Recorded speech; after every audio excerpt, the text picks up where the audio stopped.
Welcome to this discussion about languages. Languages are crucial for us as human beings. Not only it is a tool to think and create, to cooperate and to make great things together, but it's also a part of our cultural heritage and a bridge between past, present and future. One thing we know about languages, of all living languages, is that they are changing. And actually we have changed the title of this discussion, don't worry, it's for the better, by adding one language, because we have some extra guests here. So the name is Small Languages, Big Opportunities, Latgalian, Sami, Nynorsk and Vuro language. My name is Snorre Karkkonen Svensson. I'm from House of Languages, valodas in Latvia, and we deal with languages in different ways, teaching them and publishing books, and we have a small language museum, and we also are language activists. We want to create positive change in society through language and through language-related questions. And Latgalian has always had a special place in our hearts, and with our connection to the Nordics, we are also now, in these days, finalizing an exhibition, digital exhibition on Latgalian and Nynorsk with EEA grant, Norway grant, about the users and activists for these two languages. But now we are speaking about lesser used languages in the Nordic region. And I'm very happy to have these four specialists here representing the Baltic area. And also to bring them together because they meet for the first time also. So we have Kadri Ugur, or Uguri Kadri. You have a background as journalist and also lecturer at Tartu University. And now you work in Võru Institute, and where you work on language and education. And because Võru language, similar to Latgalian, has been neglected for many years, and it needs to get its place in education. Then we have Rainer Kuuba. You are the director of Võru Institute, where I worked since 2010, and you have a background in landscape ecology.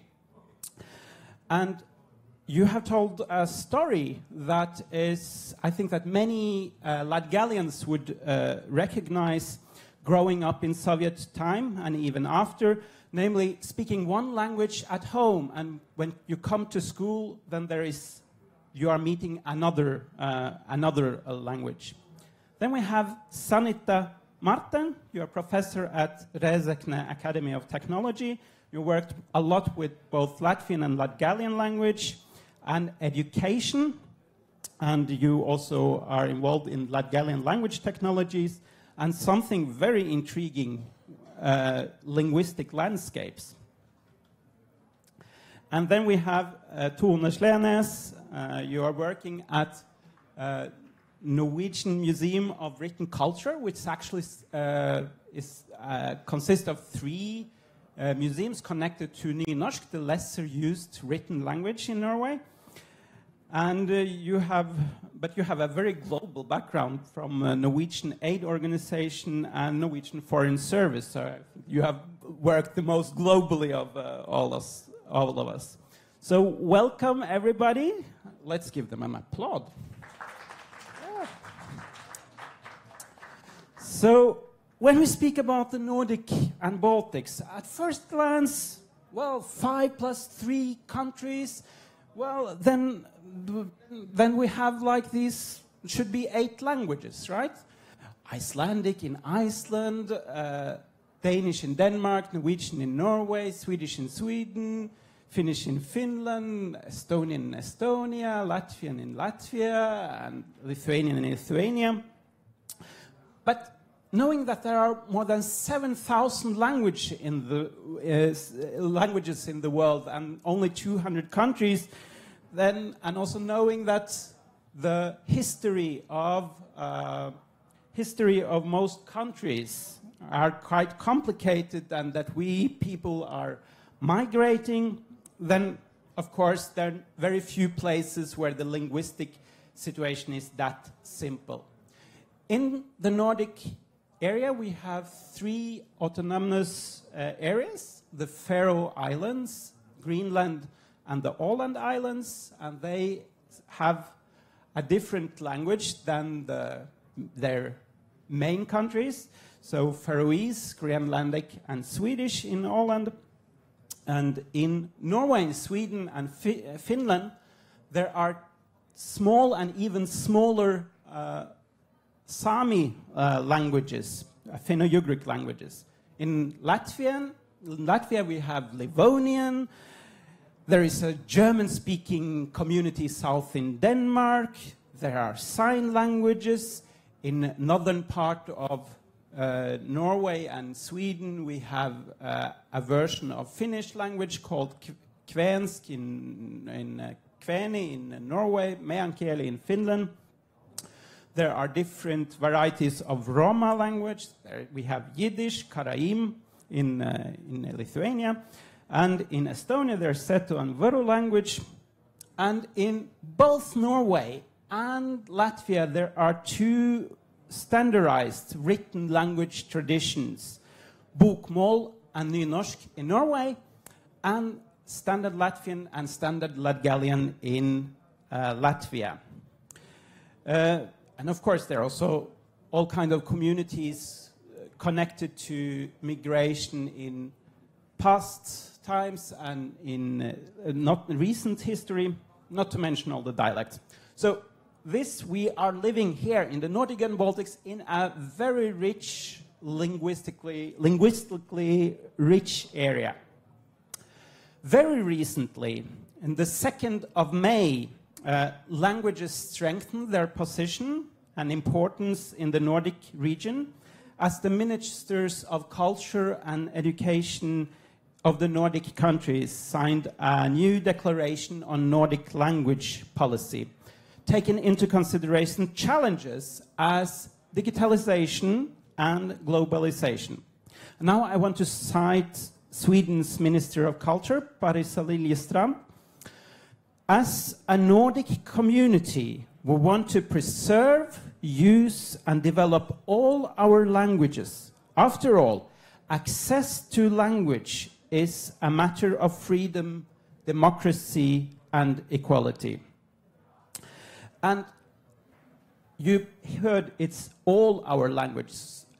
So it's not only the major languages, but also the lesser used one. And we are speaking about the lesser used languages in the Nordics and Baltics here today. And we are in Cēsis, not far from southern part of Estonia. But I'm not sure everybody have heard about Võru language here.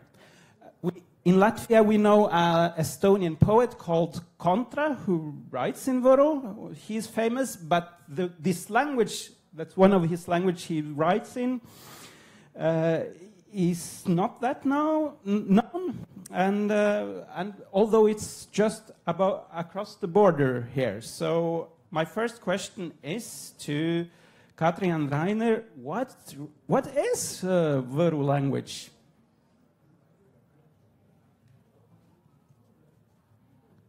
Good afternoon. Võru language is a very old Finnic language, and actually it's interesting that the language itself is more than 10 times older than the town by what the language is named. Võru town is more than 200 years old, but Võru language, the South Estonian language, is more than 2,000 years old. That's what linguistic historian described. And historically, in also half of Latvia was South Estonian area, and even today in your small town Ape, in our language it's Hopa. A lot of locals can understand Võru language in there. And Estonian and Võro are quite different. We have special dictionary, Estonian and Võru language, and as you can see, this dictionary isn't small book, it's quite big book. And even we have this kind of funny cases. Do you know what false friends are in linguistic? It means the words what means different things in different languages, and we even printed dictionary of Võru Estonian false friends, same words with different meanings, and it's also a lot of pages and a lot of words. So when some North Estonians think that they can understand Võru language because words are similar to Estonian, very often they misunderstand because same words means in Võru language different things, and there are a lot of funny cases. And during Soviet time, Võru language was almost prohibited, and children in school were punished when they used Võru language. But still, this language is alive still, and we are quite happy about that. But based on Estonian legislation, there is no Võru language in Estonia. Officially, it's Võru dialect of Estonian language. But we, Võru people, we think that this is wrong, and we still call it language because for us it's language. And Võru people are bilingual. We can speak in both languages. North Estonians usually do not understand Võru people. And latest census in Estonia showed that there are more than 86,000 Võru speakers in Estonia. Yes, but basically you cannot see them so often. So it's still a very stigmatized language. And I have a little personal project. I try to wash out secret Võru people, Võru speakers. And for now, my score is about one person per day. So passive knowledge of language is there. Even children understand Võru language, even if they haven't learned it at school or home language is Estonian. They do understand, but there is a big barrier of speaking.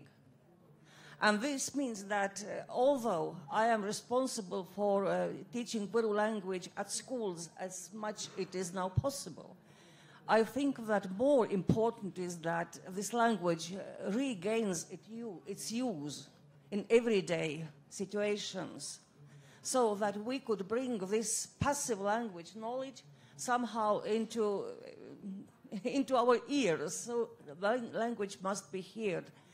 Why I do this? Because I often answer even phone calls from strangers in Võru, and what I get often is, oh, this language sounds so fun. It's lots of fun. It's a language of good spirit, good emotions. And I think if we are speaking about big challenges or big possibilities of small languages, that's it. We get our identity, we identify ourselves with language, with a land, and with each other. So it combines. One big thing about Võru language is that we use a lot of the sign own. we often say not Viru language, but own language. And this own sign is very strong sign for me about how deep the knowledge and need for a language there actually is. So I think that although we legally do not exist, we still do exist. Yes, and in this festival there is also focus on another Finno-Ugric language with several events. It's Livonian, spoken here in Latvia, but also Norway, Sweden and Finland. And Russia have Finno-Ugric language, or several Finno-Ugric languages, namely the Sami languages. And I have a question for you, Tone. Here in the Baltic states, we think about the Nordic countries as considered like democratic states, very inclusive, and very places, some of the places in the world where it's best to live, whoever you are. And you also heard that in the declaration, the Nordic declaration, language declaration I mentioned. But it hasn't always been like that. Could you share some background of the darker side of history and how it has changed to now regarding the Sami languages? There are several Sami languages. Some of them are bigger, some are smaller, and they are spoken in different parts of Norway, Sweden, Finland, and Russia, the Kola Peninsula. Yes, thank you. In Norway, I think 6 of the Sami languages are spoken, of the 10 Sami languages that exist. And during the 20th century, there was a lot of Norwegianification, or like there was a process where you couldn't use Sami languages in school, and people weren't allowed, and they were punished and stigmatized for using the Sami languages from home. And in that period of time, a lot of people, of course, lost the language and forgot the language. But in the recent years, there's been a lot of restoration of that process. And now, only 2 years back, in 2022, we got a new language law that gave the official status to 3 of the Sami languages. The South Sami, the Lule Sami, and the North Sami. And I think only 500 people speak South Sami, and there's very few, 500 maybe Lule Sami, and then 25,000 North Sami, as far as I've recalled. So when you think about Latvian as a small language compared to this. But what is really important with the language law is that it gives official status, and then the judicial side is a good base. But of course, then it needs to be used. And now the pupils can learn again in school and have the right to learn their Sami language in school. And in the municipalities where they have official Sami language, case handling, then you will also will be entitled to learning a lot of the other subjects that you will learn in school in your Sami language. So this is a very important step.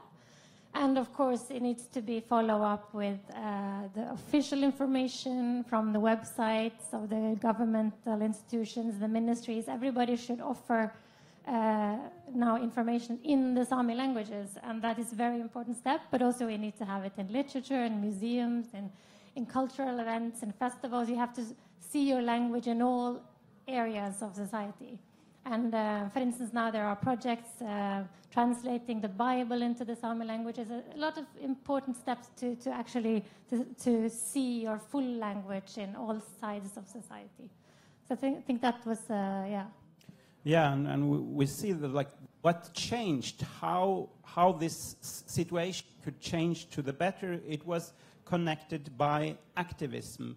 For this was in the 70s where you had this change in society where was a lot of activism connected to environment, to emancipation, to peace, and also to languages, for Sami language and for nynorsk.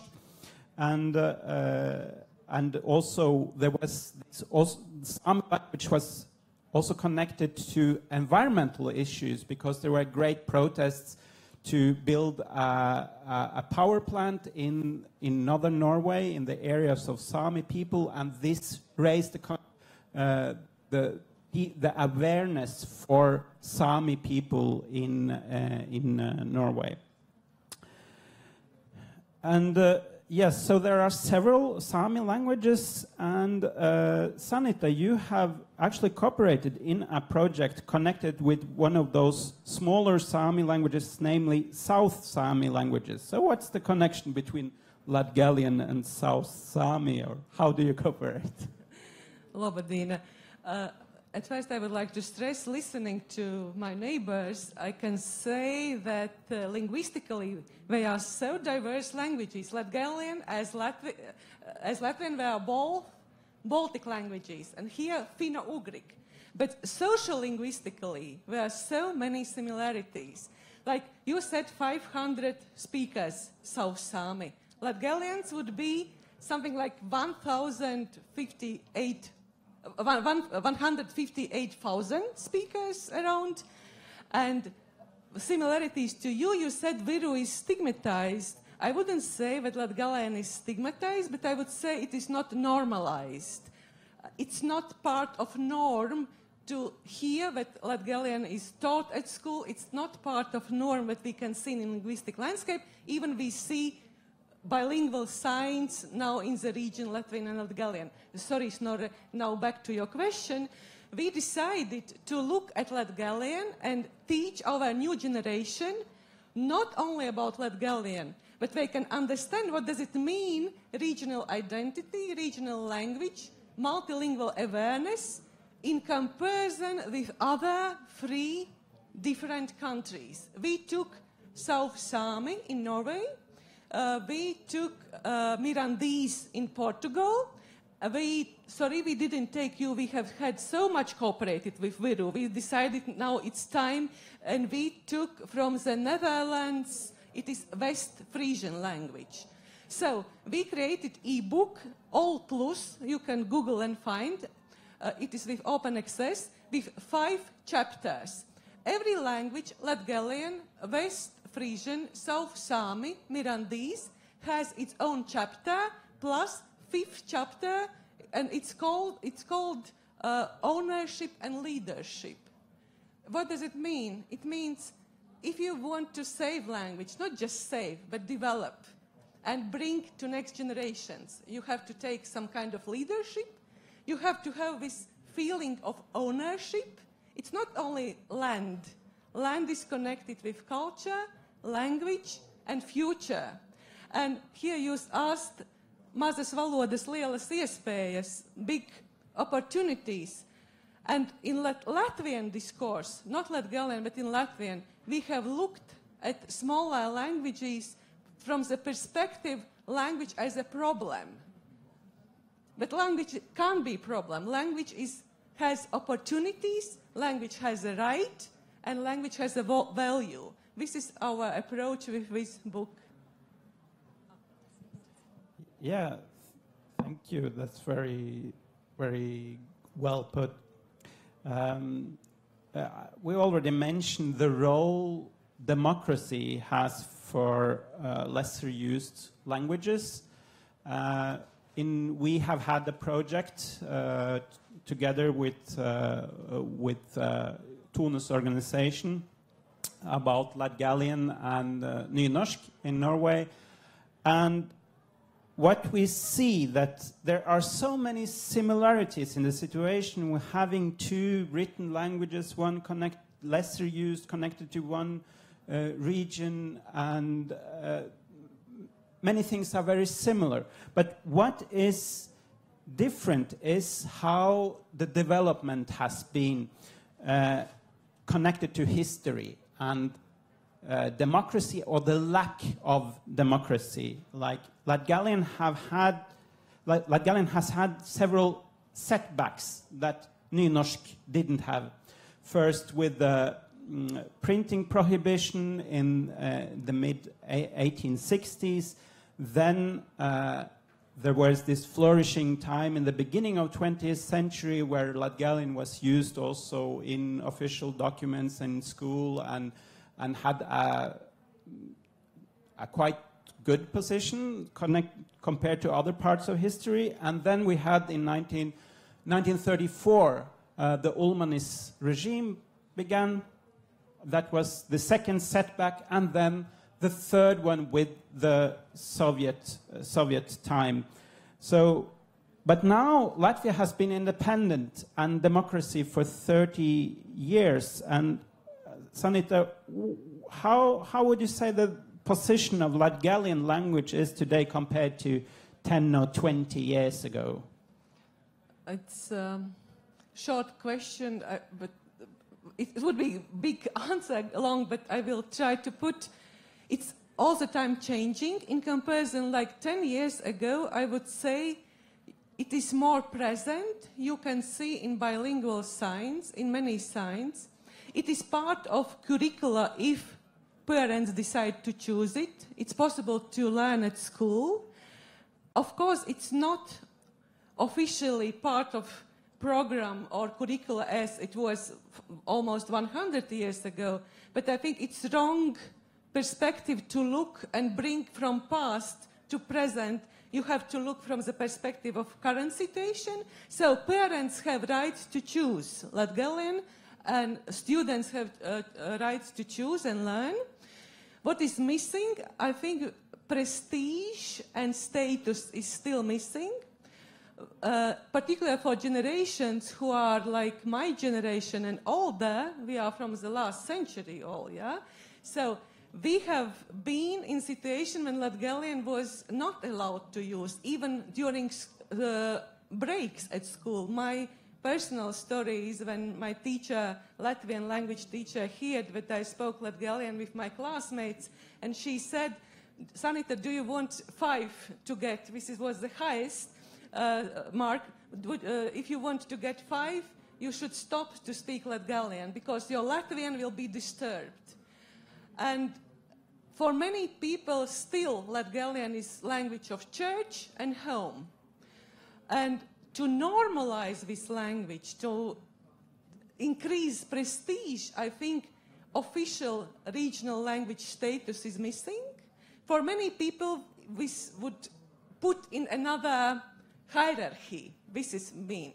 For me, not. For me, I think if people are, it's allowed at schools, it's allowed to use in the public space, it's very much of us, individual initiatives. But for many people, this top-down perspective also very, very important. We shouldn't overestimate it. But in general, I would say things are developing. A lot of many people from younger generation are active in producing books, in creating different kind of bilingual editions, trilingual editions, competition, prose readings. And there are many, many activities, but I think what is missing work with parents, that parents are more convinced and they would somehow see value for their children to take it as additional language at school. This is what missing, I would say. Yeah, and we were comparing to nynorsk, and where for almost all of nynorsk existence, Norway has been a democratic country, and already quite early nynorsk got a place also in legislation and this formal status. But why isn't that enough? Why do you have to still to fight for the rights of the language yeah? Yeah, you said it because in 1885, that's a long time ago, right? Norway decided that nynorsk and bokmål are equal written languages in Norway. So we had the decision, but still we struggle to get all the material, the rights fulfilled through school with regards to the tools you need, the digital tools and everything.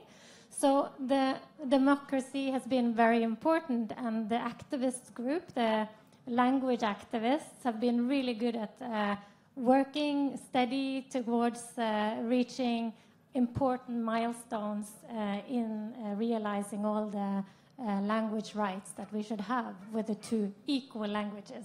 But yes, even though they are equal, we have like 600,000 nynorsk users in Norway, of a population of 5.5 million, is it? So we are a lesser used language compared to the bokmål. We still have to work hard, and we are really dependent on all the users of nynorsk and all the activist groups and the whole society actually to work towards realizing the rights. And it's important in that regard to see your language in all the spheres of society. You need to see it in literature, science, music, festivals. You need to have it on the official broadcasting channels and websites. You need to have it everywhere. And that is not the case in all parts of Norway, although the language is used in the whole of Norway. It's not one geographical area, it's the whole country. And it was also based on how the whole country spoke. It's Īvara Osena collected the dialects and found a pattern, and so it's also a democratic language. It's based on democratic values, that everybody should be able to use their language close to their heart, close to how they speak, and then engaged in debate. So, yeah, but still working. Yeah, thank you. There are, as we mentioned several times, there has been activism is important for lesser used language. So my next question is for all of you. So what do you think is the role of non-governmental organization and individuals and initiatives that doesn't come directly from the state, but from the people?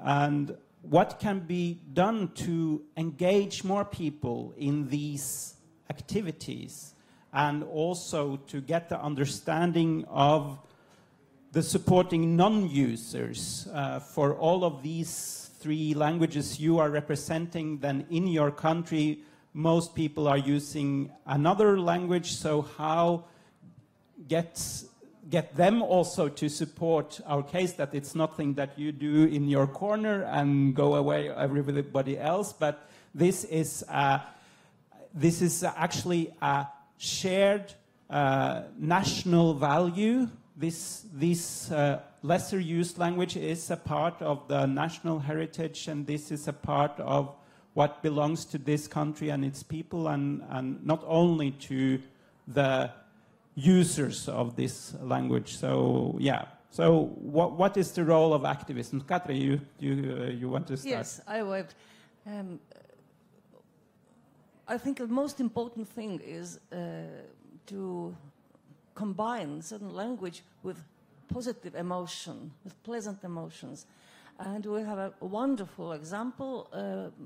We had own party, Uma Pito. It was a song festival, as you know, Estonians and Latvians have, and we really did have a great song festival this year, quite recently, in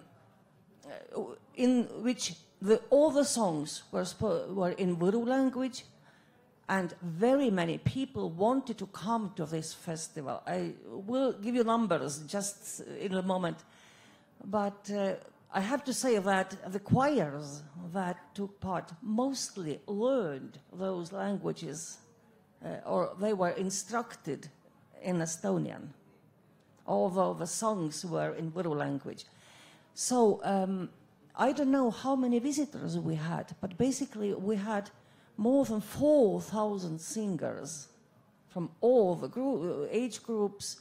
We had massive production and really, really great party, which was organized partly by let's say, non-governmental organizations, or in total. So, do you know how many visitors we had? As total, more than 7,000 participants was in that song festival. And as I already got the microphone, connection with NGOs during Soviet time, the last part of last century, when Soviet regime started to collapse, one small NGO in South Estonia, which called Võro Selts, started in 1987 and 88, and as a result of its activity, one of its results is Võro Institute, governmental institution, a research and development agency in South Estonia, Võro Institute, where I from, and we are from. And this NGO started with Võro language newspaper, Uma Leht, but unfortunately it's still not daily or even not weekly newspaper. It is printed after 2 weeks, but even this newspaper already is part of state-owned company, and no, we as Võru people, we have a lot of experiences when NGO starts new things connected with small language, and it grows and grows, and it starts live its own life. And I encourage the people to start NGOs and deal with small languages.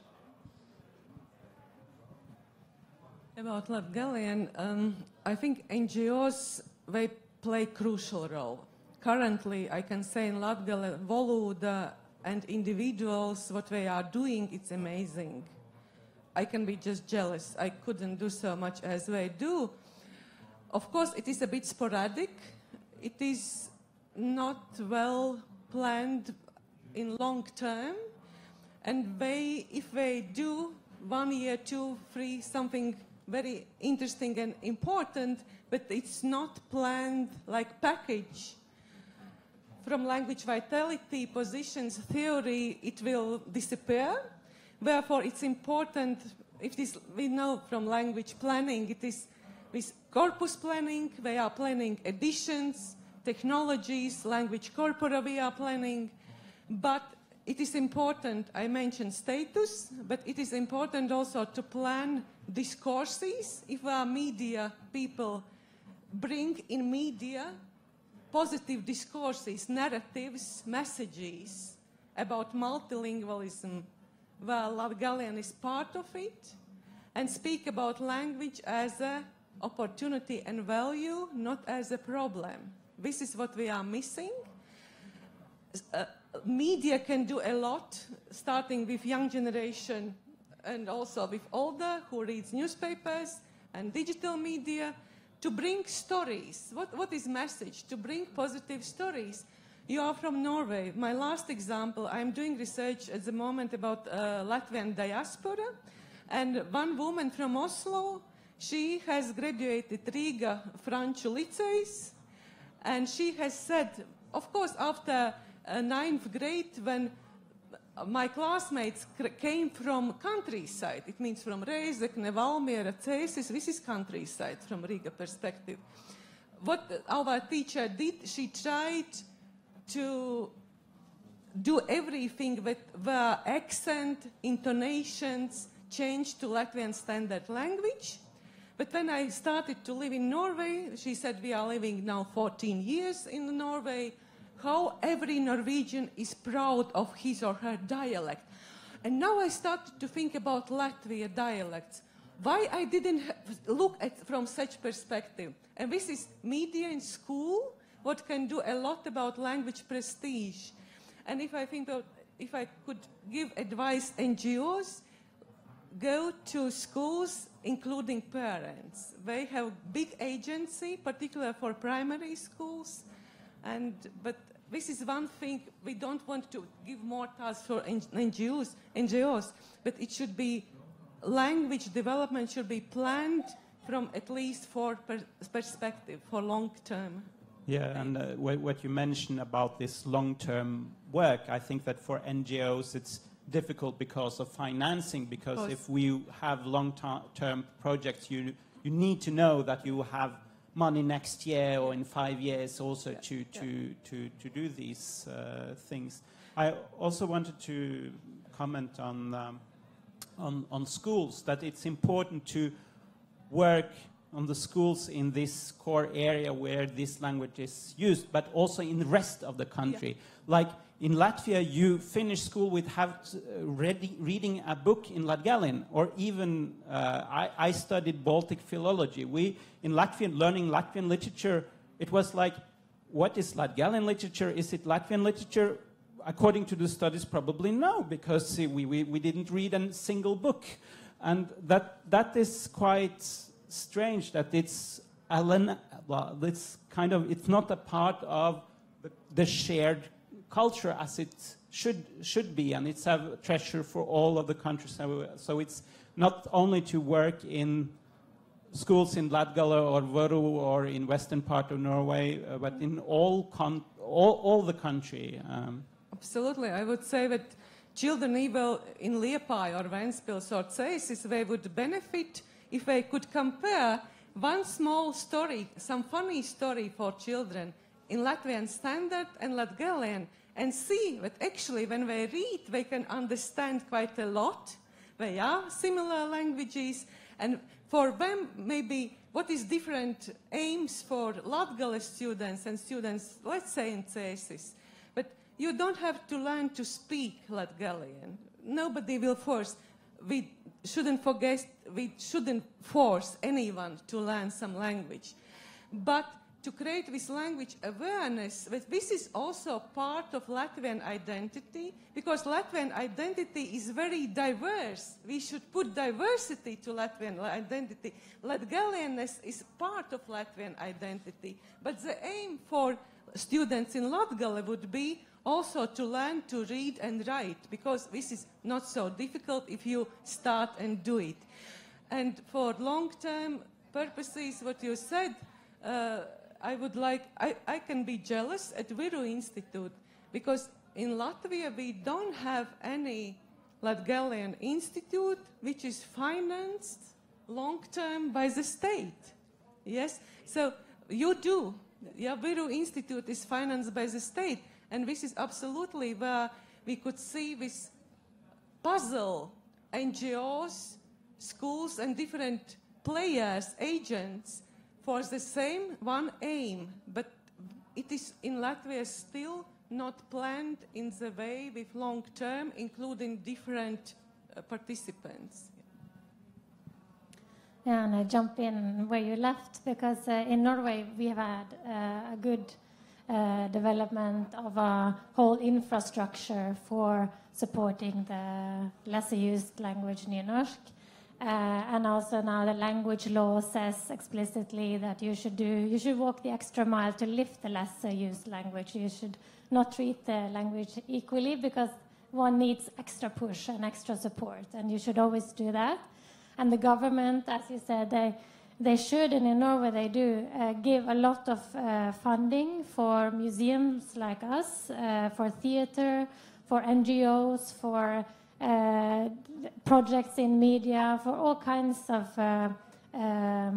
tools to see the nynorsk language used in all kinds of sides of the society.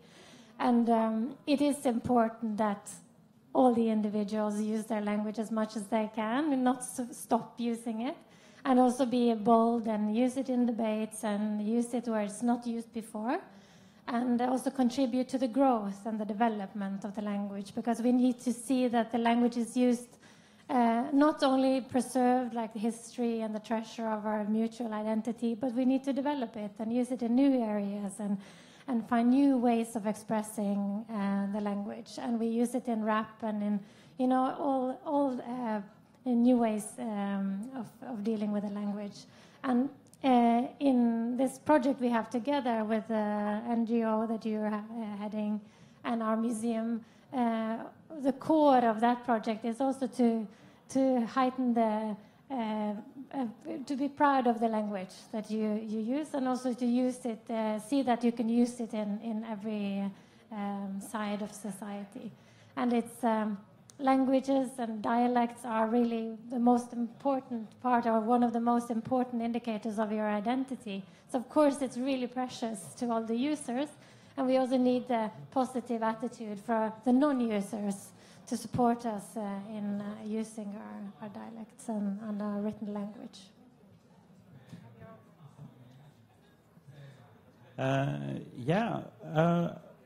We have already mentioned education, so I would, could you say very short for each of you, what is the role of your lesser used languages in the educational system? Because I think that's an area where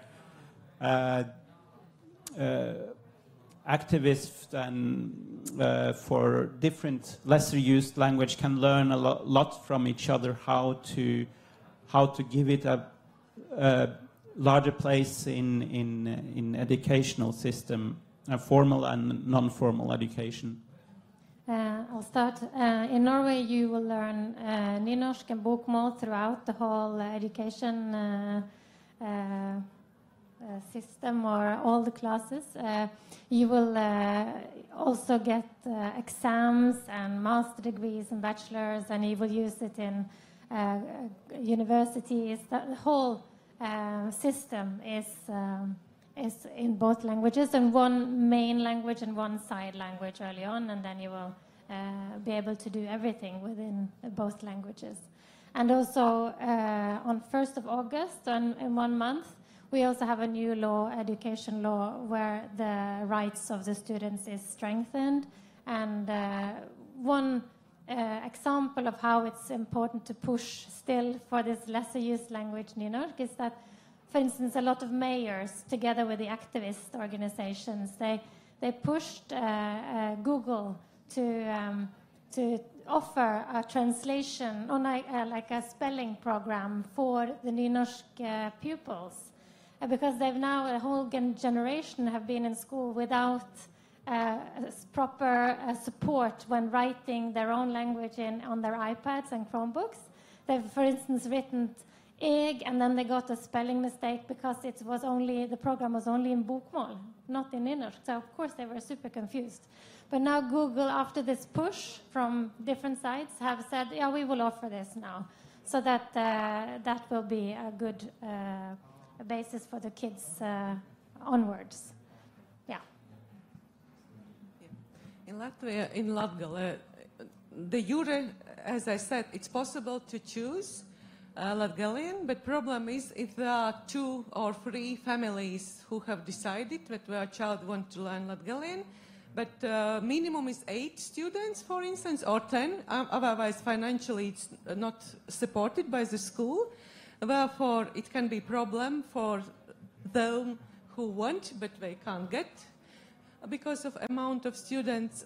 This is one problem. Even it is possible. It's already a lot, I think, at the moment. The second problem, lack of teachers. In general, Latvia, we know teachers' problems, and with Latgalian. So in our Rēzeknes Academy of Technologies, we don't have many students, but who decided to study and be teacher of Latvian language and literature. We give them some courses. They can learn Latgalian and Latgalian literature. They can also go to school, and also probably as part of subject Latvian, they can compare and speak also about Latgalian as part of Latvian. But teachers is a problem, and this generational big gap, I would say, how students would like to learn language. Now we are looking differently, and how teachers would like to teach. They are really big gap, and therefore important professional development of teachers. And the last thing, but not less important, they are teaching materials, books. Of course, students in 2024, students like this guy, they don't want to read 19th century texts, heavy with different contexts with which they are not familiar, and therefore modern books, and therefore we also, this I mentioned All Plus project, we developed this chapter, which is not so much used by teachers. This is, you see, it is like complex problem, and you are in your valodā, you are developing materials. So modern good materials also can't be not too much. Well, one thing I think Võru Institute has been very successful in is producing teaching materials as a language, let's say language lessons. Võru as language. That's a very, very great thing you have done, because I've worked so little time, not even a year.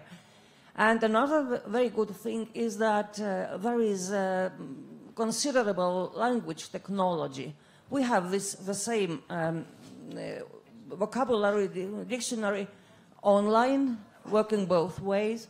We have neurotranslation, which means that you can translate into Võru and from Võru online. And we also have synthesized sound, so synthesized speech. These are very great things schools can use. But I would say, and I would go further, I'm not so much keen about teaching local language as a foreign language, 1 hour per week, let's say, as an elective course. This is not the point we should go. I think we should aim to the situation where language of instruction is Võru. Like in Nynorsk in Norway, where it's... Yeah. So we can teach math and science in Võru language. It has been in history like that, so that books were printed in, let's say, Estonian or Tallinn language, but the instruction was in Võru. This would be a nice goal for me. Yeah. Great. We are now soon ending our discussion, but maybe there are some questions from the audience. Yes? So there are 2 questions here. We need some help with microphone.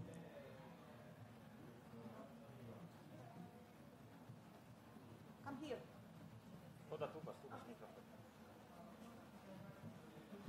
Yes, I have one that's sort of related to this. So what makes like a dialect of a language different than the language itself? Like, for example, if there's one language and like a group of people speak it, but like a few words, just few are like spoken separately, it's basically the same language, but they how many words, like how much of the language has to be different for it to be considered like a different dialect? Sounds like a answer for question for Sanita. So, thank you for your great question. Thank you. So linguistically, it can be done research like 8% said if it is 8%, 10%, but it's not only about counting words and percentage. It can be very similar, like Latvian and Latgalian. Alexei Andronov, I think, has done it with one text. And it was really few words. I don't remember from 100 words. There were just few which were really different, with old Baltic roots, but like not few Latvian words which have German roots, for instance. I remember. So, but for deciding is it language or dialect, there are also other criteria, you know. So, and other criteria means also self-identification. What I consider is it language or dialect, but it is maybe subjective as well. But another criteria would be about orthography. Does language has its own orthography, writing rules, grammar? And grammar, if we look at grammar, for instance, not only of amount of words, but grammar, Latgalian grammar, you can find, for instance, in this language or dialect, as you wish to say, you can find all the roots of Baltic languages, which is not anymore in Latvian standard, for instance, Latvian and Latgalian. So orthography, written tradition is very important. So literature, if it is written in this literature, you want to... Very short, Rainer, because there was another question also. Võru language is quite a good example to describe this difference between dialect and language, because we, Võru people, we say that Võru language is language, and as you can see, the dictionary of Estonian Võru is quite big book, but politically it's decided that there's no Võru language in Estonia, and based on Estonian Language Act, Võru is dialect. And the answer is that there's no strict definition how to describe difference between dialect and language. It's just political decision. Yeah, like there are three languages, three Scandinavian languages, Norwegian, Swedish, and Danish, but we can understand each other. It's because there are three states. If it was one Scandinavia, one state, probably there would be one language. Or three big dialect groups. Yeah. My name is Elita Tsakula. I am a Latgalian speaker, and I live in Norway. And we're going to have a discussion about the Latvia's eastern border, and also other EU countries' eastern border, and development of the border regions. What would be your advice to the decision makers when it comes also to the languages that are in these border regions, as for example in Latgale and I suppose also in Võru? Is there any connection between the development, the local development, and the language? Thank you, Elita. You are from Rēzeknes, I remember you. How I before said about language, that we can't look in narrow sense just to NGOs, or in this sense I would like to say about education. We can't develop Latgalian or education if we don't look at all region.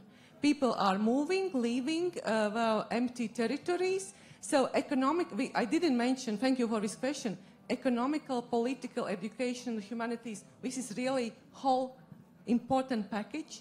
Education, we can't speak about Latgalian if there are no speakers, no people anymore. And we can't speak about Latgalian if we don't do Latgalian things. This is what we can learn from all indigenous people, cultures, about storytelling. If you don't do traditional things anymore, which can be transformed in modern ways, we see Annele Slišana, what she is doing, or other traditional things. So language is frame. You have to fill frame with content. And if you are still doing in this region things, developing economy, traditional cultures, also in new forms, there will be content for which to use language. But if there are no content, we don't need language anymore. So therefore, it is very important to look at education, particular in Latgale region, from very integrative perspective. And thank you for this question. Yes, thank you. Thank you, Tone and Sanita and Rainer and Kadri for giving us insight. And I think that this will not be the last time, first and last time you meet, because I think that you all have something to learn from each other and get inspired by each other and what you do. And also, I think that all of our languages will live and thrive for many generations to come. But this discussion has come to an end. Thank you so much, and thank you very much for Big thanks to Nordic Council of Ministers office in Latvia for letting us use this stage for this discussion. So thank you, and thank you to the audience for listening.